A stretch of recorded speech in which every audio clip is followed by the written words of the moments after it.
For generations, we have been taught that we had to believe the story of the Exodus on faith alone. We were told that Mount Sinai, where Moses received the Ten Commandments, was located in Egypt, but there was no real evidence to make it believable.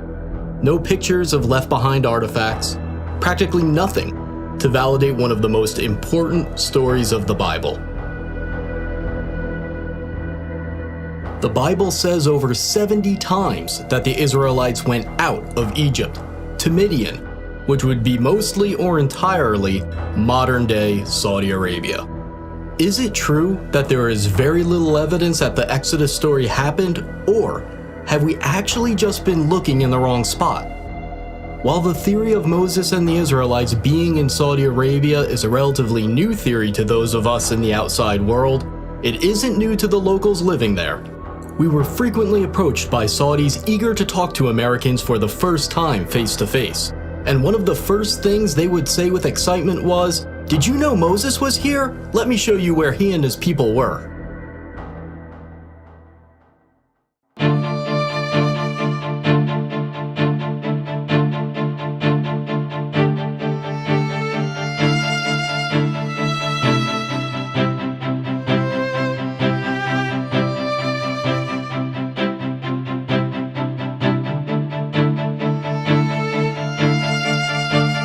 The tradition that the mountain in Egypt's Sinai Peninsula is Mount Sinai only dates back to the 4th century AD. New research based on Jewish, Christian, and Islamic sources indicate that there is a tradition that is 600 years older, and according to that tradition, Mount Sinai is in northwest Saudi Arabia. This other tradition points to Jabal Maqla, a peak on the mountain range known as Jabal al-Lawz, as the true Mountain of Moses. Several historical sources, including Josephus, recorded that Mount Sinai is the highest mountain near a city that is today called Al-Bad. Locals refer to Jabal Maqla as Jabal Musa, the Mountain of Moses. So you call this one Jabal Musa? Jabal Musa. One of the distinguishing features of this mountain is the blackened top that you can see right behind me. The Bible says that God descended upon Mount Sinai as a fire. The blackened peaks stick out from the surrounding areas, and the rocks are only black from the outside. Researchers disagree as to whether the blackened rocks are actual evidence of God descending upon the mountain as a fire like the Bible says, or whether it's natural volcanic rock. A small handful of Americans tried to sneak into this area in the late 1970s and the 1980s. They were arrested, and their photos and videos were confiscated by the Saudi police. Their evidence was lost. However, images and videos slowly began leaking out to the outside world. According to those who snuck in and were arrested, these sites were being kept secret by the Saudi regime, a theocracy that hid them from the world using fences and police and the threat of force. As I tried to understand why the Saudis were hiding this important site, I began reaching out to sources in the Islamic world. For 15 years, I've been in the fields of intelligence, counterterrorism, and international relations, and one of my best contacts had a story to tell. He used to belong to a jihadist group, and he even had meetings with Pakistani intelligence and close associates of Osama bin Laden. And now, he's speaking out for the first time. When I was in the jihad world, we all knew that the Mount Sinai was in Saudi Arabia. The people on the outside, even most Muslims, had no idea that it was there, because we fighters didn't want anyone to know about it. We all knew that the Saudi government hid it and protected it with security, and we all agreed with it. We believe that if a site, even a holy site, is visited by people and used for idolatry, it should be destroyed. But our hiding it, according to the Islamic law, is what saved it, so you can see it today and appreciate it.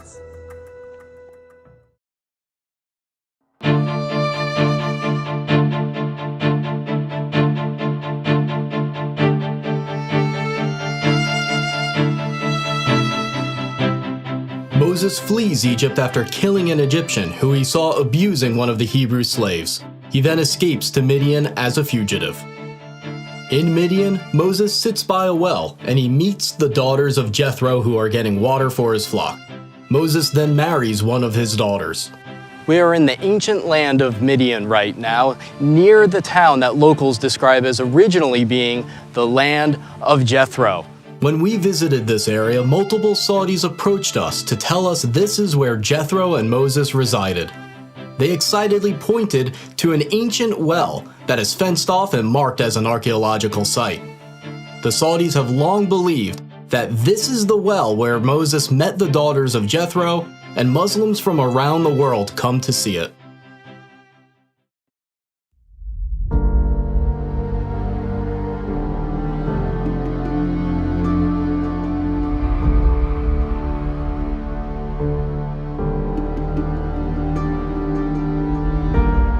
The book of Exodus says that the Red Sea crossing happened at a spot named Yam Suf, but experts have long disagreed about where it was. There are two proposed Red Sea crossing sites from Egypt into Saudi Arabia. The first candidate is at the Straits of Tiran, at the bottom of Egypt's Sinai Peninsula. The second candidate is at Egypt's Nuweiba Beach. Dr. Glenn Fritz, who has a PhD in environmental geography, conducted a massive study of the land and all the historical references about where the crossing happened. He found only one exact match: Egypt's Nuweiba Beach. Nuweiba Beach is almost 5 miles long and 3 miles wide, providing enough room for the Israelite population to fit. Here, they'd be trapped with the mountains on both sides, the Red Sea in front of them, and Pharaoh's army right behind them.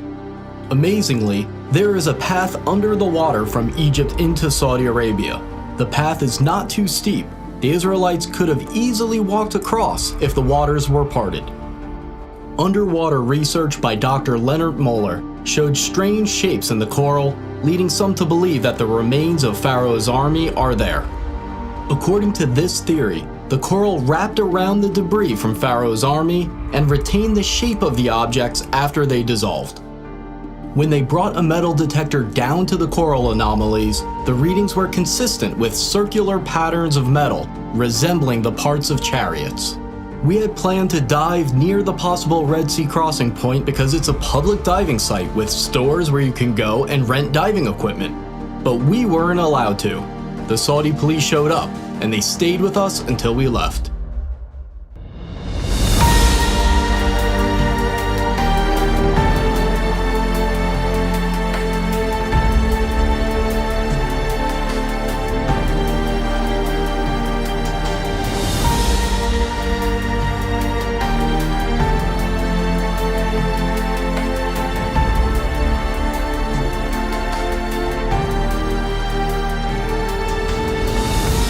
After the Red Sea crossing, Moses and the Israelites stop at a place near Mount Sinai named Elim.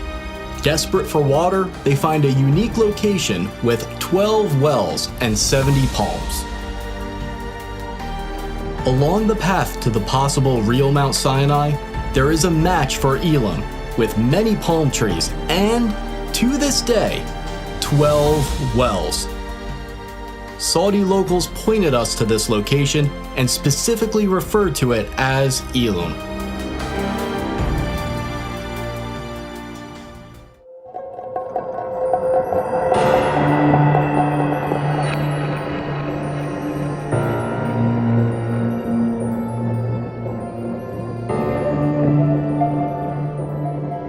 Another major event by Mount Sinai is the incident with the golden calf. While Moses is up on Mount Sinai, some of his followers begin worshiping a golden calf. They place it up on a stand and begin worshiping around it, and they set up an altar in front of it. When Moses comes down from Mount Sinai, he destroys the golden calf and sprinkles its remains into the river that comes down from the mountain. Here, in front of the mountain, we have the remains of what may have been that golden calf worship site.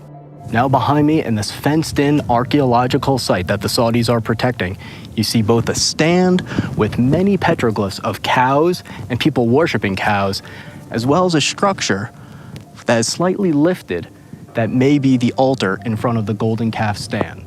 There's a sign in Arabic and English warning intruders against going into the area. The local tradition that this is where the golden calf was is so strong that if you approach it, you'll be suspected of searching for gold. According to the Bible, the worshippers of the golden calf say, "These are your gods, O Israel." This verse indicates that there are multiple depictions of bulls as the Israelites are worshiping the golden calf. On the top of the stand where the golden calf would have been placed, there is a circular indent where the rock has been worn down. It's speculated that this is where Moses grounded the golden calf into powder. After Moses destroys the golden calf, 3,000 of the golden calf worshippers are killed, so there must be a spot where thousands of people were buried. About 4 miles from this site, there's a massive ancient graveyard. It appears to be a mass burial site where the graves were dug all at once. It's located just outside the plain where the Israelites would have camped, so it's exactly where it should be if this is where that story took place. Here too, the Saudis have a sign identifying it as an archaeological site, and it's patrolled by police.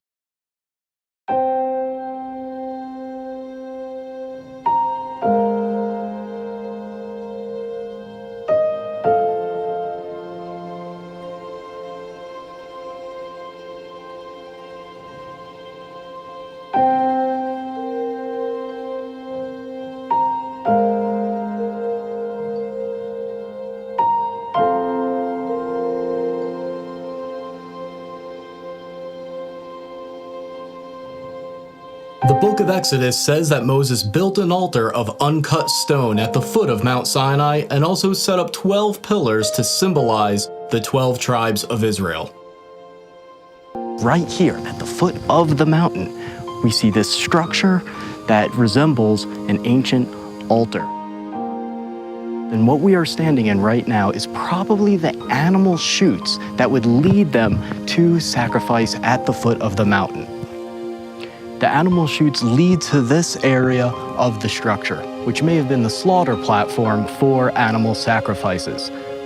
The Saudis, of course, say that this has nothing to do with Moses, but they admit that they found animal waste and bones underneath this area when they dug. People who have been to this site decades ago say that this site used to be much cleaner, and you could more clearly see the remains of about 12 pillars, as well as a stone platform that they would stand on. Near the altar and the 12 pillars, Moses reads to the Israelites the Book of the Covenant, and they agree to it. This means that Moses probably had a spot right above the altar that served as a stage in order to address the people.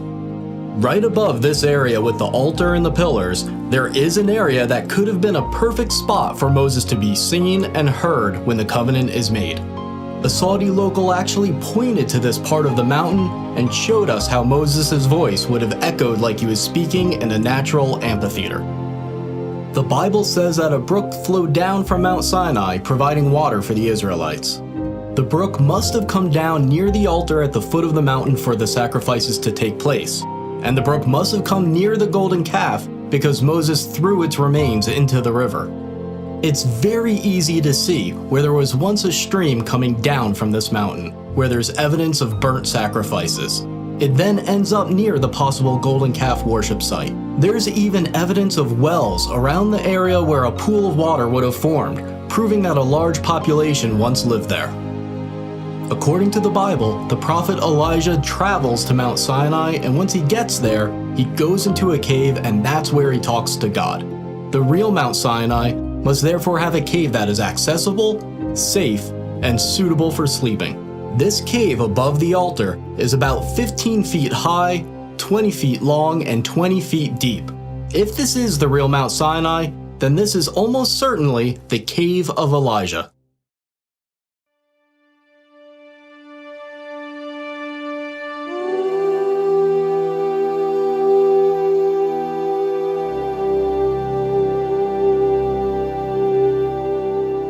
On the way to Mount Sinai, the Israelites camp where there's no water. Moses goes up to a distinct rock and strikes it with his rod, and miraculously, water pours forth for his followers. The historian Josephus said that the split rock could still be seen in his time, and it was so big that it could not have been moved. Is it possible that this split rock still remains today, testifying to the accuracy of this story? The answer is yes, and it is stunning.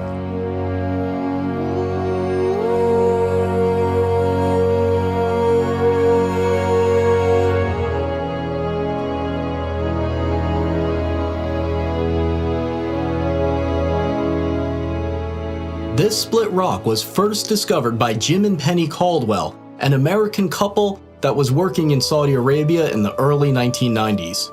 The local Bedouins have long had two names for this area, the Water of Moses and the Split Rock of Moses. This split rock is on top of a 100-foot hill and is somewhere between 40 and 60 feet high. And what's really amazing about this specific location in the valley along the possible route to Mount Sinai is that the rocks underneath the split rock are smooth, as if tons and tons of water poured forth, forming a miniature lake at the bottom for the Israelites to drink from. If you have a relationship with a local, they'll tell you that this area is related to Moses, but the Bedouins that live here will try to keep you out. We saw this firsthand as we were chased out of the area. Okay, so we are flooring it. We're gonna see if this guy follows us. We heard 2 gunshots. This guy's like, doesn't really want to party.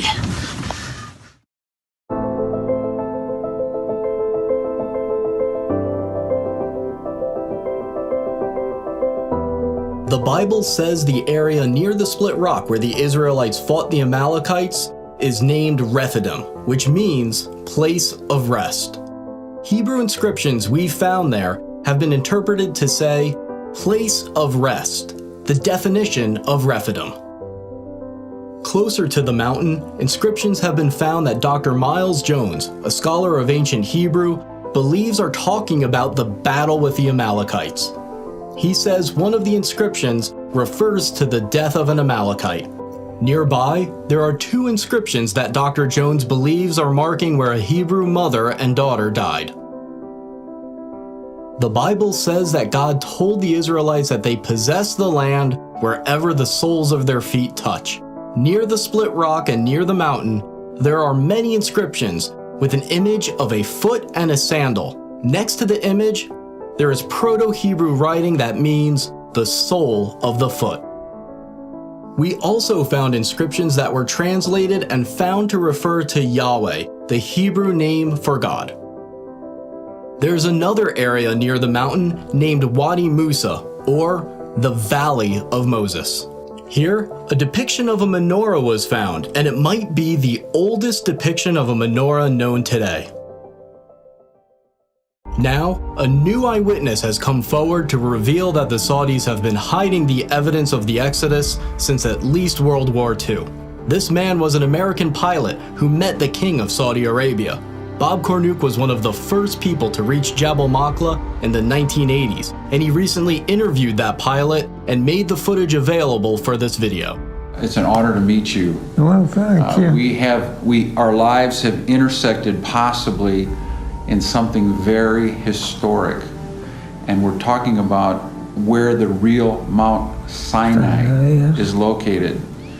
And I had no idea that someone as far back as World War II would have seen the mountain and had been told that the mountain was the holy mountain of Moses. Did any of the Muslims tell you that that was a holy mountain? Oh yes. I guess everybody in the military knew it was holy. Yeah. Well, they forbidden me to fly around it, and it was off limits that I'd be killed either by God or by maybe some of them, I don't know. And when I took off, I was half scared to death. You bet I flew around it. But it was different than the rest of the mountains because it was black on top? Oh, it was a blackish green. It was dark enough to be somewhat frightening. You don't know what I really believe. I think it's Mount Sinai. I think God let me fly around it. That's what I think. I think He let you and me both live. Why haven't we heard about this other candidate for Mount Sinai? Why has almost the entire focus been on the traditional site despite its lack of compelling evidence. Think about how many things line up with the biblical story right here at this mountain. There's a beach and path where the Red Sea crossing could have happened, matching the biblical account. You can see how the Israelites could have camped near Elim with its 12 wells and 70 palms. Along the way to Jabal Maqla, there's a split rock and area suitable for camping. There's a mountain referred to as the Mountain of Moses, with a large plain in front of it where millions of Israelites could have camped. You can see an altar of uncut stone at the foot of the mountain, where there's evidence of burnt sacrifices, right where it should be. There's evidence of bull worship, and you can see exactly how Moses would have seen the golden calf worship going on as he came down from the mountain. There's a brook that comes down from the mountain just like the Exodus story says. You can see right where the cave of Elijah might have been. All of these little details have to fit, and they fit. After I came back from the trip, people asked how I felt standing there where so few people have been able to, and the predictable feelings were easy to describe. The adrenaline, amazement, awe, but there was an emotion that was more difficult to describe. I didn't deserve to be there. I'm not someone who's given away his wealth to the poor, I'm not a scientist or a pastor, and there are still days where I feel like I have no faith at all. But then as I looked at the mountains, I remembered something. The Bible has a clear pattern where God doesn't use the best or the most expected. Even Moses was so insecure that he didn't want the job. Rather than using the most qualified, the pattern is that God uses the unexpected, the insecure, the flawed, the depressed, the doubter, the underdog. Every single person can make a difference, especially those that think they can't. As you watch this, the Saudis are constructing a super city that is planned to be 33 times the size of New York. If all of us don't take action, Saudi construction in the area may destroy key evidence and prevent excavation for the foreseeable future. To try to stop these sites from being threatened, we have set up a website and a nonprofit organization to support further research and to convince the Saudis to preserve the sites so they can be saved and investigated. We're entering a period that we have never been in before, one where this footage and other evidence of the Exodus and the Bible overall are only a click away for anyone on Earth with an internet connection.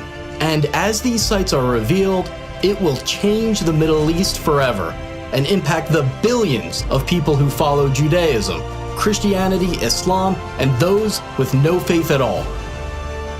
The world is about to change.